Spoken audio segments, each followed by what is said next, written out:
Assalamualaikum warahmatullahi wabarakatuh. Halo Halo. Sobat RRI, kembali lagi di podcast RRI Jambi, Inspirasi Indonesia. Dan kali ini bersama saya Hafiz, kita bakal mengajak nih Sobat RRI semua untuk mengenal lebih dekat nih. Ada satu bela diri yang mungkin belum banyak diketahui sama masyarakat, terutama juga mungkin khususnya di Jambi ya. Itu ada Tifan Pokan nih, dan kita bakal ngebahas nih gimana sejarah lahirnya, filosofinya, juga nilai-nilai nih yang menjadi landasan dari bela diri ini nih. Terus juga gimana sih perkembangan komunitasnya di Indonesia, khususnya di Jambi karena kayak mungkin belum banyak yang tahu nih sampai ya kalau namanya bela diri dia olahraga tentu kita juga pengen tahu nih ya kira-kira manfaatnya apa aja nih yang bisa dirasakan ya baik untuk fisik, untuk kesehatan maupun mental sampai ke pembentukan karakter kita. Nah, penasaran nih kira-kira seperti apa sih perjalanan dan juga keunikan ya dari bela diri Tifan Pokan nih, dan kita hari ini udah kedatangan narasumber kita nih, ada Pak Rismailani selaku guru olahraga dan juga anggota Kumpul Muslim Tifan Pokan. Halo Bapak. Assalamualaikum warahmatullahi wabarakatuh. Waalaikumsalam warahmatullahi wabarakatuh. Gimana kabarnya hari ini? Alhamdulillah sehat. Alhamdulillah. Nah, sebelum kita ngebahas lebih jauh nih tentang Tifan Pokan ya, Mm-mm. boleh dong dikenalin nih ke Sobat RI semua nih profil dari Pak Rismailani ini apa gitu. Nama saya Aris. Hmm. Saya guru Tipan sejak tahun 2011 Hmm. di Provinsi Jambi ini. 2011. Ya, Kalau betul. keseharian, Keseharian kadang ngajar guru olahraga juga di mm, SMP Anahal, mm. Kota Jambi. Kadang ya penjual bunga, tanaman, Oh, ya, semua Pak ya? ya semua Semua. serabutan. Semua. Apa yang bisa lah. Apa yang bisa. Tuh, jadi kesehariannya dari panggilannya Pak Aris ya. Aris. Pak Aris. Ini kesehariannya selain jadi guru Tifan Pokan juga guru olahraga Pak ya. Ya. Di Anahal jadi dari Anahal. kapan dari Anahal tuh? Anahal itu sudah sejak 3 tahun yang lewat lah. Saya tidak tahu. Sudah 3 angkatan kita mengajar Tipan di situ kan. Khusus Tifan aja. Tipan aja. Khusus Tifan aja. Oke. Nah, masyarakat Jambi mungkin masih belum tahu nih. Mungkin baru juga banyak yang dengar nih Pak ya. Jadi Hmm. Tifan Pokan tuh sebenarnya apa sih? Bela diri apa sih? Tipan itu nama sebuah kota di Turkistan Timur, Turkistan. di Xinjiang, Cina. Xinjiang, Cina. Hmm. Nah, nama sebuah kota. Dari situlah keluarnya itu bela diri itu oleh oleh siapa?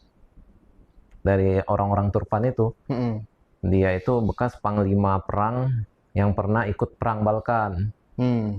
Jadi sejalan dengan abad ke-16. Hmm. Abad 16. Pernah saya tanyakan pada anak-anak di Universitas Islam Madinah Hmm. di Saudi Arabia Saudi sana. Arabia. Kamu orang Cina, tahu nggak nama Turpan itu? Hmm. Nama Turpan itu, Tipan, nama Turpan di Xinjiang, Cina.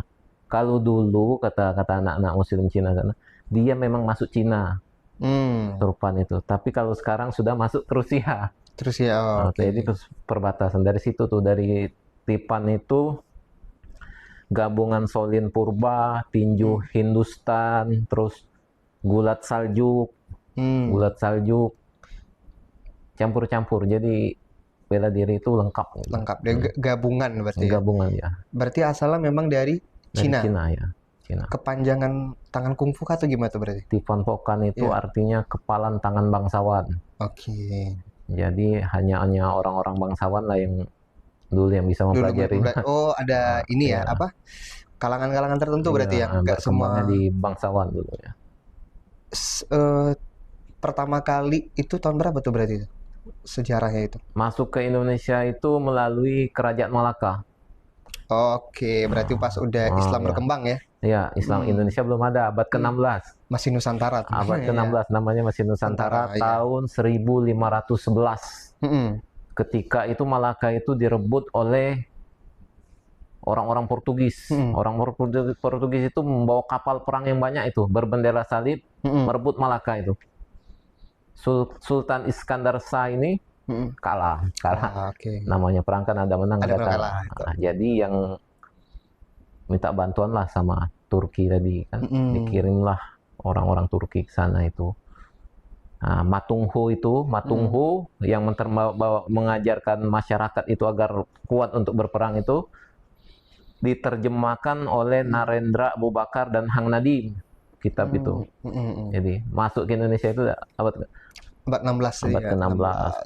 Sehingga direbutnya Malaka itu tidak bisa masuk lagi perdagangan itu ke Malaka. Jadi menyebarnya ilmu itu seperti ke Jambi itu lewat Sabak dia. Putar haluan jalur pelayaran itu pada waktu itu. Orang nggak berani lagi ke Malaka. Jadi putar haluan masuk ke Demak, masuk ke Sabak. Makanya kita ada kerajaan kita itu di pinggir Sungai Batanghari itu aslinya. Kalau mau tahu Sungai Batanghari itu pasar itu pantainya dulu. Pantai. Masih pantainya itu, belum tidak seperti sekarang itu daratan penyempitan namanya. Kalau dulu Batanghari itu luas. Sangat. Di situ kerajaan itu Datuk Paduka Berhalau yang membuat kerajaan Jambi pertama kali. Ya. Kerajaan Muslim. Kalau dari berarti asalnya pertama kali di Cina tahun berapa ya Tivan Pokan ini? Abad ke-16 itu munculnya itu. Abad ke-16 langsung menyebar deh gitu ya. Iya. Abad ke-16. Masuk ke Indonesia masuk Indonesia abad 16 ya. Karena pada waktu itu veteran perang di Beograd itu, Turki Utsmani itu, ahli sejarah itu tidak berani menghindari penyebutan Turki itu bangsa Turki. Karena dia multi etnis. Ya. Dari mana-mana ada. Turki Utsmani itu khalifah kita kan. Iya. Makanya kita itu kuat dulu itu Islam itu di bawah satu kepemimpinan. Betul. Tidak seperti sekarang. Nah, Turki Utsmani itu benua Asia, Afrika, Eropa. Semua masuk sampai ke Asia sini. Kerajaan dia itu. Kerajaan di Watan. Jadi di situ ada Samudra Pasai, itu di bawah kekuasaan, tapi nginduknya semua ke Khalifah Turki Utsmani tadi.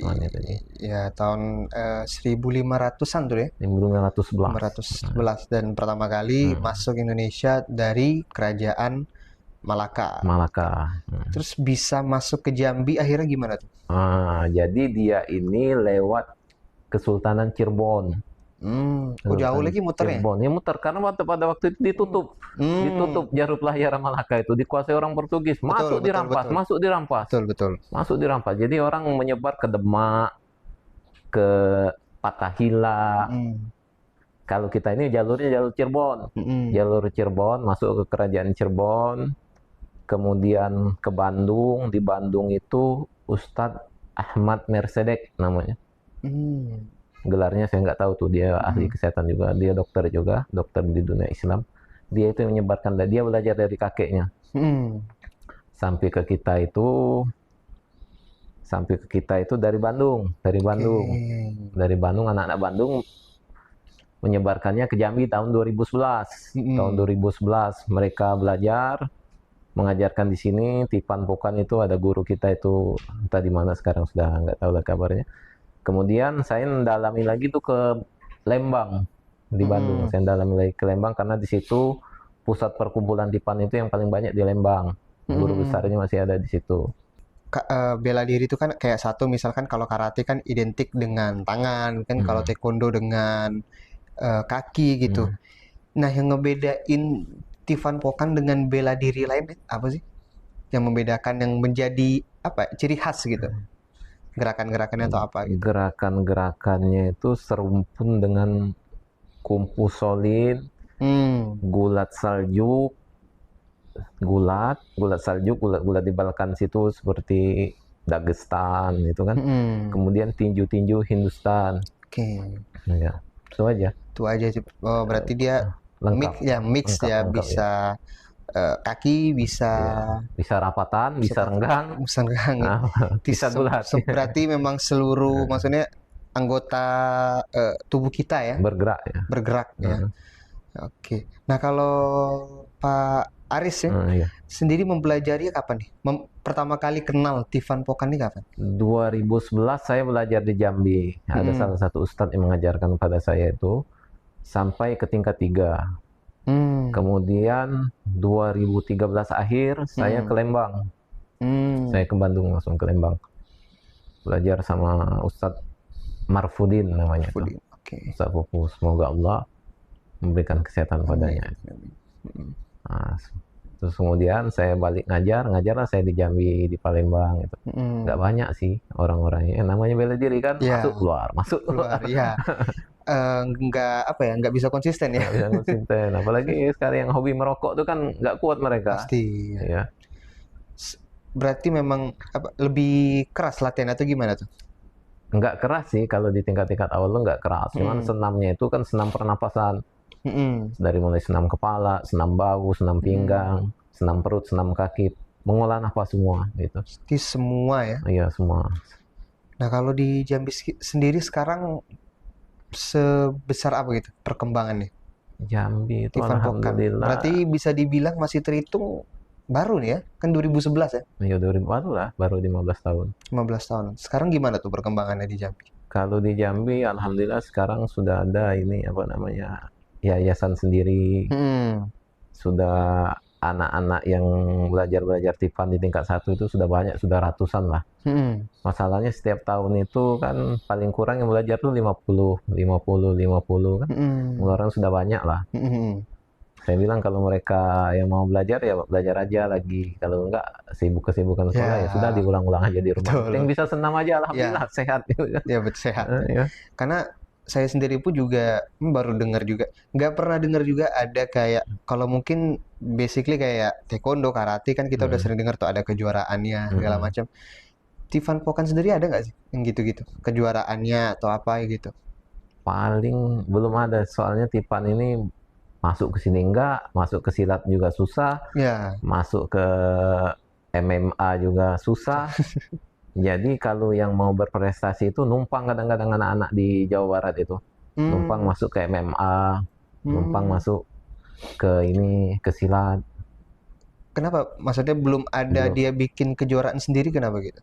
Belum ada, karena belum ada menginduk ke KONI. Harus harus lumayan susah ngurusnya itu. Sampai ke Kementerian Kementerian Pemuda dan Olahraga. Masih jadi penghalangnya itu ya. Iya.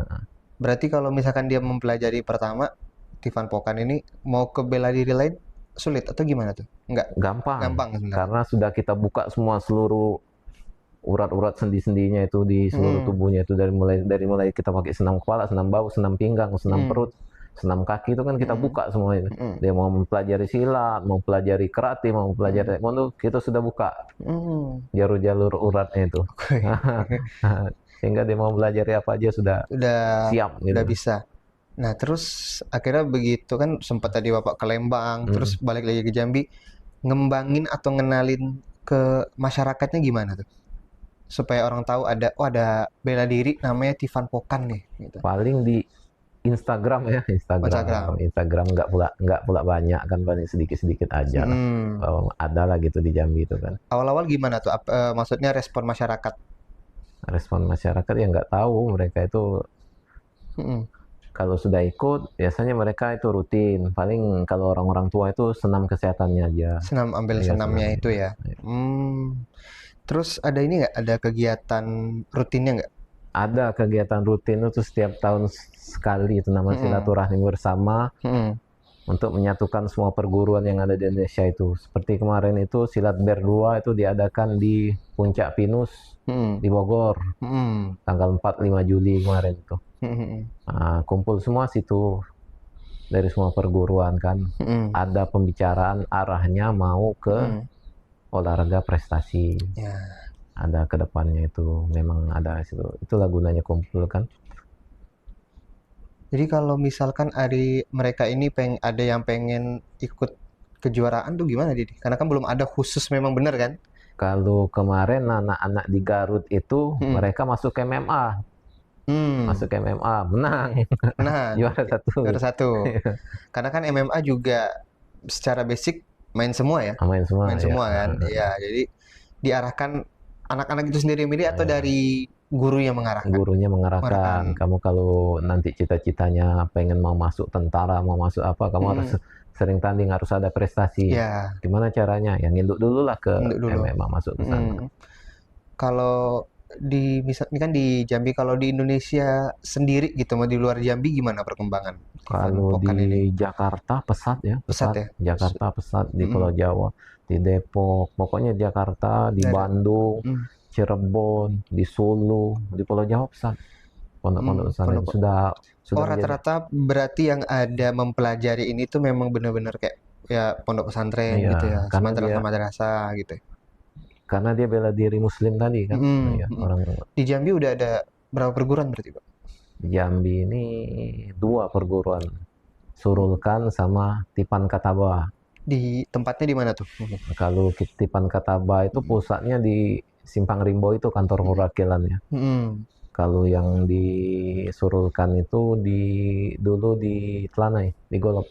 Sekarang di udah Sekarang sudah entah di mana. nggak tahu lagi. Iya, Berarti karena yang dia sekarang satu pusatnya di Simpang Rimbo tadi iya ya? Simpang Rimbo di. Di Simpang Rimbo Ah, tadi. Oke.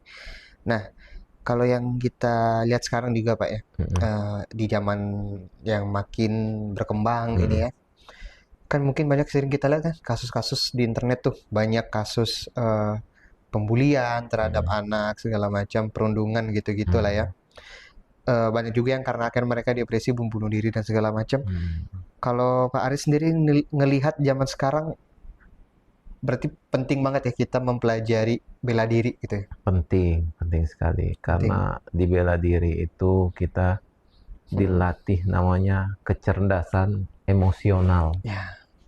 Ada kecerdasan intelektual, ada Mm. kecerdasan emosional. Mm. Kecerdasan emosional itu didapatkan sebenarnya dari berolahraga. Ya. Mereka itu diajarkan kalah, Ya. diajarkan kalah. Ya. Harus berani kalah, Mm. berani jatuh, berani sakit. Kemudian mereka itu diajarkan kerja kelompok, Mm. memahami karakter teman-temannya itu Mm. melalui berkumpul olahraga tadi. Ya. Karena kan dipacu ya kalau olahraga Dipacu, ya. iya. Ya. Itu untuk meningkatkan kecerdasan emosionalnya itu. Emosional. Kenapa kecerdasan intelektual aja tanpa kecerdasan emosional aja itu nggak bagus. Banyak Ya. orang-orang yang intelek itu Ya. sombong mereka. Ya. Sudah berilmu tinggi sombong. Korupsi. Betul. Korupsi itu salah satu, mereka intelek itu, mereka pinter, intelektualnya bagus, tapi Mm. emosionalnya nggak bagus. Mm. Kenapa mereka korupsi? Mereka tidak memahami dulunya itu. Kalau korupsi ini dampaknya kemana? Ya. Ini kawan jadi gimana ini? Mm. Indonesia ini kan negara kesatuan. Betul. Kalau dia korupsi di provinsi berarti dia harus bertanggung jawab sama satu orang satu provinsi Jambi ini. Mm. Karena ada orang tuanya itu. Berarti korupsi korupsi orang tuanya Oh, suruh sendiri. tuanya Wong, sendiri. iya. Ya. Kalau korupsi di suatu negara besok minta maafnya di akhirat Ya. sama orang satu negara Indonesia ini. Kalau enggak, itulah di olahraga itu kita mempelajari kecerdasan emosional tadi. Supaya Mm. mereka itu jatuh, supaya mereka itu peka perasaannya itu. Kalau gini bermanfaat kan? Apa merugikan orang lain Mm. kah gitu? Mm. Kalau nggak bermanfaat ya jangan. Itulah yang Jangan. diajarkan nilai-nilai kita itu. Nilai-nilai bela diri, Iya, hampir semua bela diri ya. iya semua. Ya, ini malah kan kadang tuh, nah kadang juga ada yang gini nih, dia udah diajarkan bela diri segala macam, tapi dia di luar apa ya, kayak tadi bilangnya kayak jadi jagoan. Nah itu gimana tuh? Dari jagoan sekarang ini asal tahan aja. Sekarang itu Ya, kalau di luaran itu kan, kalau dia jago tuh kan di atas langit masih ada langit langit gitu kan. ya. Kenapa tuh bisa Pak Aris ngeliat tuh gimana tuh? Kenapa itu bisa terjadi gitu? Mereka yang sudah kan kalau kita diajarkan Hmm. bela diri kan pasti kan juga diajarkan untuk tetap rendah hati dan segala Hmm. macam. Mereka keluarnya tuh malah jadi bahasanya apa? Preman gitu. Sebabnya Ah, kenapa tuh, Pak? itu salah satu penyebabnya itu kurang disparingkan. Kalau di Hmm, Tipan itu dinamakan diturunkan. hmm, Diturunkan itu diadu mereka tuh. diadu. Diadu setelah senam, kelincahan. Hmm, Nah, setelah latihan itu disuruh kumpul, bentuk lingkaran. hmm. Diadu ini nanti, misalnya ini Hafiz sama ini. Oh, Kalau sering diadu itu dia nggak berani tuh, hmm. nggak bakal congkak itu di luar, nggak bakal Ya, takabur, karena sakit. sakit ya betul. Yang udah ngerasain sendiri kan Iya. sakitnya gimana Nah, kan. itulah salah satu mereka tuh kadang-kadang itu Hmm, kurangnya sparring itu tadi. kurangnya sparring Iya. ya. Tapi juga maksudnya kalau yang saya lihat sendiri kayak tadi Bapak bilang di Hmm. awal kan banyak yang datang pergi tuh. Maksudnya cuman ikut Hmm. sebentar terus kabur gitu. Nggak sebentar kan, cuman itu kenapa tuh nggak ada niat atau malas atau apa sih mempelajari bela diri? Apakah memang seserem itu gitu? Enggak, Nggak juga. karena mereka ini kan kalau yang sudah kerja itu kesibukan. Kesibukan. Kalau yang masih anak-anak sih yang terutama saya lihat banyak Kalau juga tuh. anak-anak ini mereka itu kalau di luar pondok ya susah dibina. Ya. Susah dibina, susah diarahkan karena tantangannya ini sekarang ini berat. Ya. HP, HP yang ya. jelas itu HP. HP mereka lebih asik sendirian ngilang-ngilang tuh kalau main Ya. HP. Entah apa yang ditontonnya itu daripada Pengaruh apa radiasi ya dari layar itu ngaruh memang ya. Jadi ya terus kenapa sih maksudnya sesusah itu memang bela diri? Enggak juga ya? enggak, bela diri itu santai. Santai ya? Kadang-kadang kalau anak-anak lagi malas itu di sekolah kan, malas kita ini kita ini, Oh, Ami. ya Ami itu paman kan Paman. kalau bahasa Arab. Malas kita ini Ami latihan hari ini. Sudah kalau malas kita celanai, kita jalan. Pakai sepatu jalan. Dari sekolah ke celanai jalan. Alternatif lah ya. Biar yang penting dia olahraga, Pak. Berolahraga itu Pak Hafiz. Yang penting mereka itu ada geraknya itu kan. Jalan kan termasuk bagian olahraga juga. Ya, jalan kan untuk menjaga apa? Stamina kita gitu ya. Terus berarti bela diri ini kan juga ada tingkatan-tingkatan ya dalamnya kan. Tivan Pokan sendiri juga sama berarti? Iya, ada 12 tingkatan dalam Tivan itu. Kalau memang serius anak-anak di pondok pesantren itu ini mempelajarinya itu sekitar 9 tahun. 9 tahun dia bisa selesai. 9 tahun. 9 tahun ya. Paling cepat tuh. Paling cepat kalau mereka sudah 12 tingkatan. Iya, dia punya kecerdasan, dia punya biaya yang cukup, dia punya guru yang membimbing. Insya Allah 9 tahun. Dan ini kan tadi Pak Aris bilang mengajar di Anahal ya. Dan ini jadi ekskul wajib. Ekskul yang diwajibkan oleh Ketua Yayasan Pak Ihsan. Kenapa diwajibkan ini? Diwajibkan ya karena melihat kondisi anak-anak sekarang ini kan rentan sakit. Kalau di pondok itu ntar kalau nggak olahraga itu jemput sama orang tuanya sakit. Mungkin karena itulah. Alternatif mungkin untuk menjaga kesehatan fisik lah ya. Kebugaran tubuh lah ya. Nah, waktu masuk ke Jambi nih Tivan Pokan mengenalkan ke masyarakat sulit nggak sih? Sangat sulit. Kalau 2000 bingung pasti pertama kan. Iya, kalau 2012 itu nggak ada Android kan? Iya. Bukan belum ada tapi orang-orang tertentu. Iya, yang pakai orang-orang tertentu. YouTube, paling di YouTube kalau dulu itu di YouTube. Kalau Jambi ini sangat sulit lah. Masuknya itu jalur masuknya itu memang harus ke sekolah-sekolah muslim. Orang-orang di yayasan sekolah muslim itu harus menerima juga harusnya, harus idealnya itu. Nah, seberapa pengaruh sih maksudnya bela diri ini terhadap pembentukan karakter khususnya generasi muda?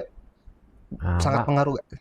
Sangat bagus. Yang kita lihat itu selama saya mengajar 3 tahun itu, yang aktif di Tivan itu mereka itu rata-rata anak yang berprestasi.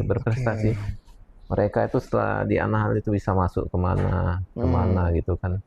Sekolah mereka aktif bertanya, mereka aktif sama teman-temannya, komunikasi, ngobrol, nggak diaman orangnya itu. Nggak ini ceria gitu, bugar. Kalau ketemu kita itu tegur sapa, berarti kan ada ini ya, kecerdasan emosionalnya itu naik. Ada impact ya, ada impactnya ya. Terus waktu ngenalin ke anak-anak pasti pertama juga pasti bingung ya. Tivan Pokan apa sih Pak gitu. Itu caranya gimana menarik minat mereka biar tertarik tuh? Pertama itu kita senamkan dulu mereka, kan. Masuk ke olahraga permainan dulu sebelum kita kasih jurus itu, mereka itu kita ajarkan misalnya ada kelincahan itu, mereka itu harus menggendong temannya sampai ke sana. Gendong, nanti gantian temannya itu gendong lagi. Ajarin kebersamaan dulu kan. Nanti mereka kan nggak kuat jatuh, jadi terbiasa sakit dulu. Lama-lama baru diajarkan senam, diajarkan tendang-menendang untuk menghindari membuli tadi. Gitu. Kalau di jalan di tempat sepi sendirian gimana, kita ajarkan juga lari mereka itu. Lari yang kencang lah. Sebisa mungkin menghindari lah ya. Menghindari ya, Ya, menghindari keributan gitu kan, menghindari bulian.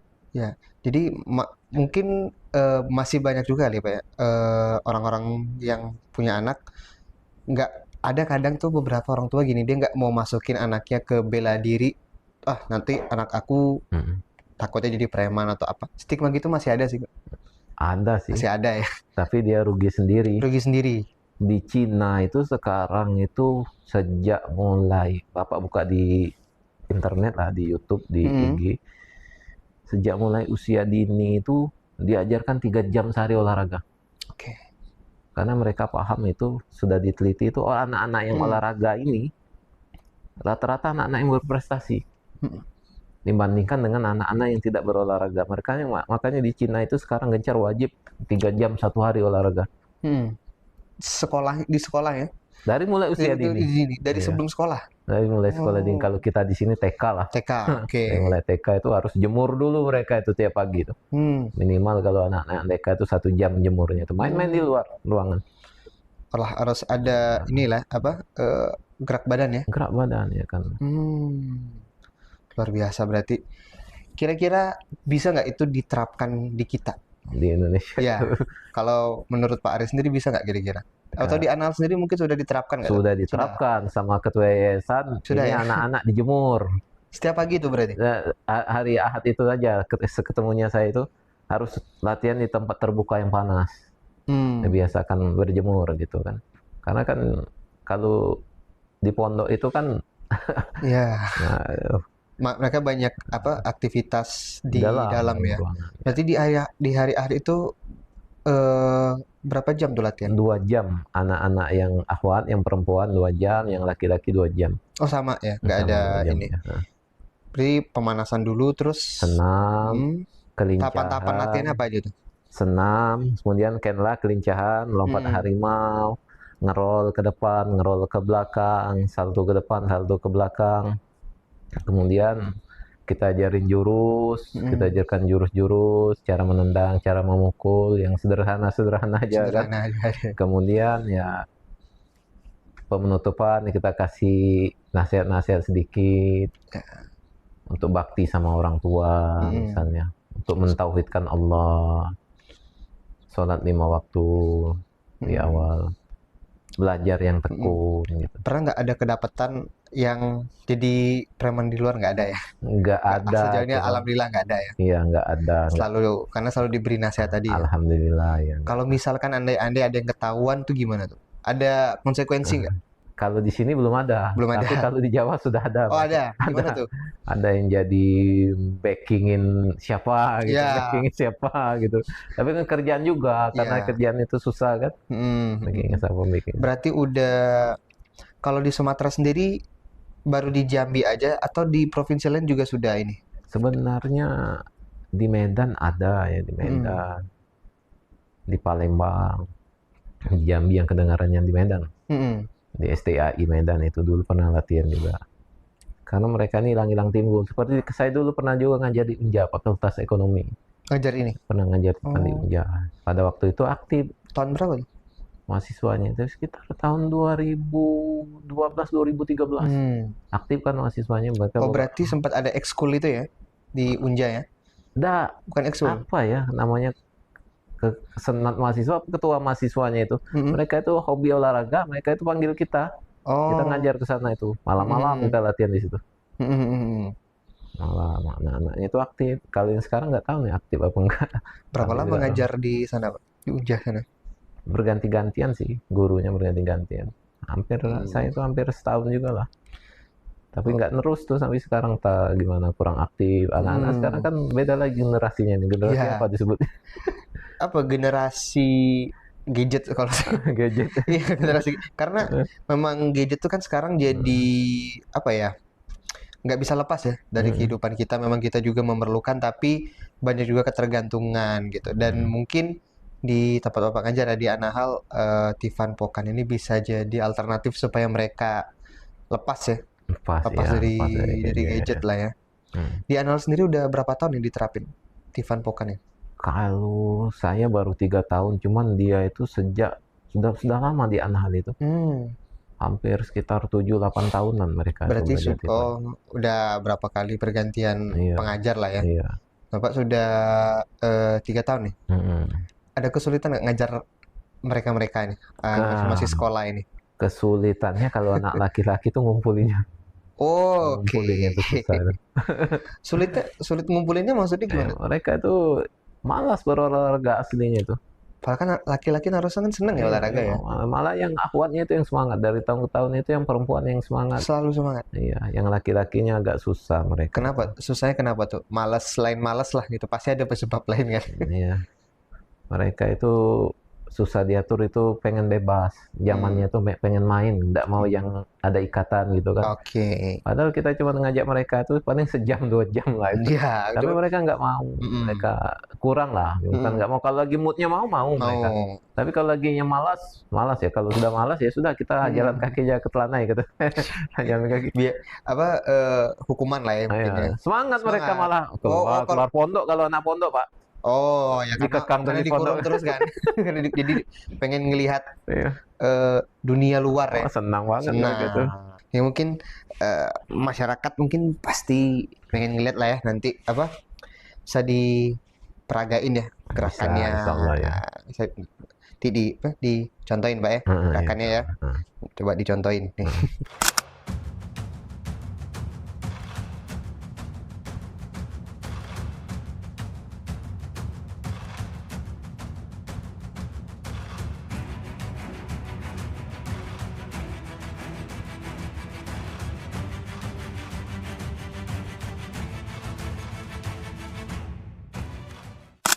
Nah, terus kalau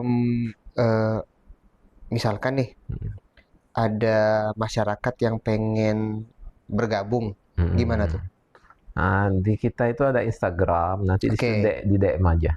Oh, bisa DM Di aja. DM aja, di DM aja. Nanti kita taruh di tempat-tempat latihan yang sudah jalan gitu. Dalam 1 minggu berapa kali pertemuan tuh?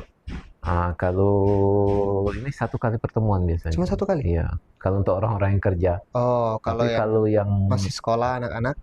Anak-anak juga 1 kali. 1 minggunya itu. Kenapa tidak seperti bela diri yang lain yang dalam 1 minggu tuh bisa 2 kali gitu? Belum ada mungkin belum ada koordinasinya. Kedua, menemukan waktu itu susah antara pengajar sama muridnya ini kan. Berarti memang maksudnya seminimal itu ya minimal masih. Muridnya udah berapa tuh? Murid itu kalau SMP itu rata-rata sekitar 20-an. 20 orang. 20 yang akhwat, yang ikhwannya itu sekitar 20 juga. Yang kelas 8-nya, kelas 11-nya itu kisaran ya 20 lah. 20. Jadi satu angkatan itu bisa 100 orang lah tuh. Satu angkatan ya. Itu gabungan atau murid aja? Maksudnya yang sekolah aja? Sekolah aja, tapi kalau yang umum itu mereka itu lebih ke sifatnya privat sih. Belajar kursus. Mereka itu ketemu guru itu paling mau nambah jurus saja gitu. Mau nambah jurus, mau naik tingkatan. Kalau sudah bisa senam, biasanya mereka cuma latihan di rumah aja. Oh, bisa ke rumah berarti? Iya. Kalau sudah hafal senam, latihan di rumah, gerak-gerak di rumah, hafal. Nanti kalau ketemu guru itu paling cuma untuk nambah jurus, untuk hati kan. Untuk nambah jurus lah ya istilahnya. Kalau sekarang perkembangannya di Jambi gimana tuh? Udah walaupun masih ini ya agak susah kayak ini. Alhamdulillah sudah Pak, sudah kita banyak. mulai kita masukkan ke sekolah-sekolah Muslim kan, sudah kita masukkan proposal, tinggal mereka nerima atau enggak lagi ya. Gitu. Salah satu cara jadi ya diutamakan sekolah-sekolah Muslim lah ya. Iya, sekolah Muslim karena kumpul Muslim tadi kan. Iya. Nah, harapan Bapak ke depannya sendiri seperti apa sih? Bentuk bela diri ini, Tivan Pokan ini. Harapannya yang punya yayasan sekolah-sekolah, terimalah kaum muslimin itu untuk maju, untuk berkembang, ya kan? Jangan menutup diri. Ya, itu aja.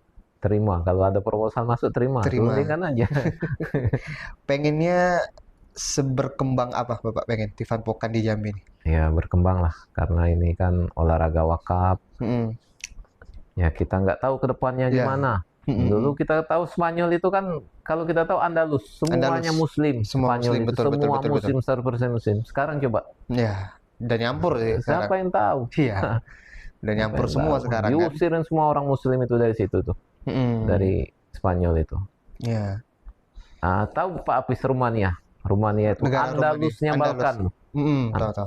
Pusat pengembangan Islam itu di sana. Orang-orang itu berkiblatnya dulu di sana. Teknologi semua, sekolah. Saya mau di Rumania. Sekarang coba negara apa? Sedikit cuma Muslim. Sedikit. Habis. Ini nggak ada rencana mau apa? Kayak di bukan paten kan apa ya? Biar terdaftar lah gitu di KONI gitu. Jadi satu hari memang ada kejuaraan memang khusus Tivan Pokan gitu. Nah, ini lagi jalan menuju ke sana. Lagi jalan menuju ke sana. Iya, kemarin tuh ada pertemuan itu sudah kan kemarin. Silat Ber 2 itu di Bogor.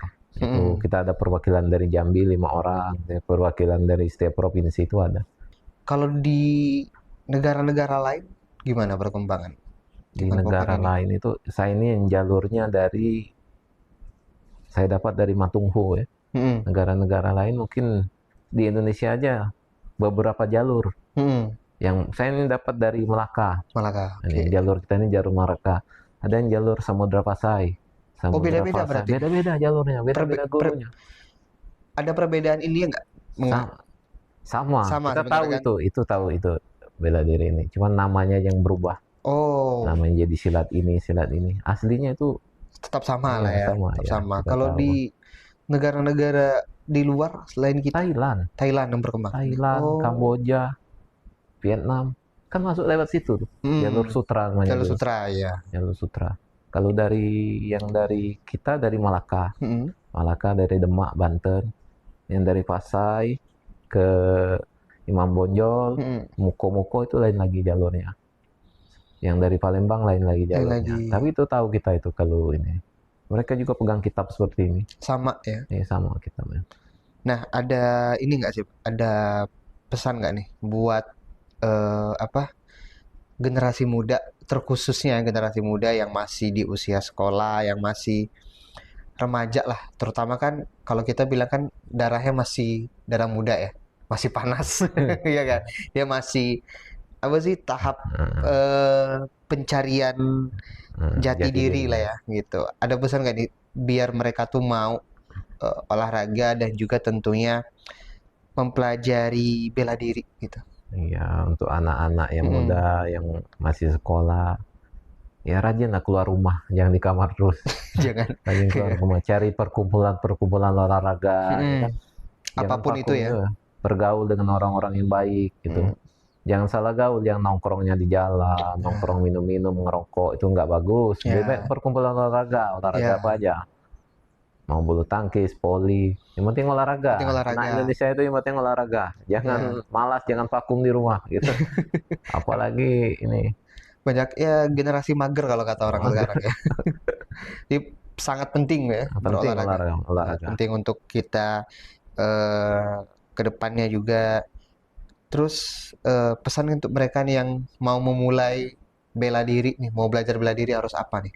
Belajar bela diri itu pertama ya jangan merokok.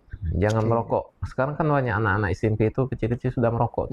Sekarang bukan SD pun sudah ada malah kan. Iya. Pertama jangan merokok supaya napasnya bagus. Yang kedua latihan yang disiplin. Apa yang diterapkan oleh guru itu latihan supaya ketika nanti masuk ke ajang kompetisi mereka itu berhasil. Latihannya harus yang tekun, yang giat, jangan malas-malasan. Nanti bermanfaat juga nanti ke depannya mereka mau. Sekarang kalau dari olahraga ini peluangnya diterima ke instansi pemerintah itu besar, Pak. Kalau seperti di ini kan, seperti di militer misalnya kan, TNI kan, kamu keahliannya apa? Ditanya sama penguji kan. Nah, misalnya bela diri ini, coba praktekkan. Dipraktekkan langsung. Ya. Kalau bisa itu menjadi nilai lebih dari mereka bagi mereka itu. Nah, dari olahraga itu banyak yang lulus seperti itu. Anak-anak di Jawa itu. Kamu dari pondok pesantren mana? Ini pondok pesantren ini. Kamu apa keahlian kamu? Saya punya bela diri sama bahasa. Coba praktekkan bahasanya atau hafalan Qur'annya itu anak-anak itu harus diarahkan, mereka itu harus punya keahlian. Kalau di Quran, di hafalan yang bagus, bacaan yang bagus. Kalau di bela diri, memang betul-betul menekuni bela diri, memang bisa, bukan yang setengah-setengah gitu. Iya. Ketika diuji kan mereka bisa gitu.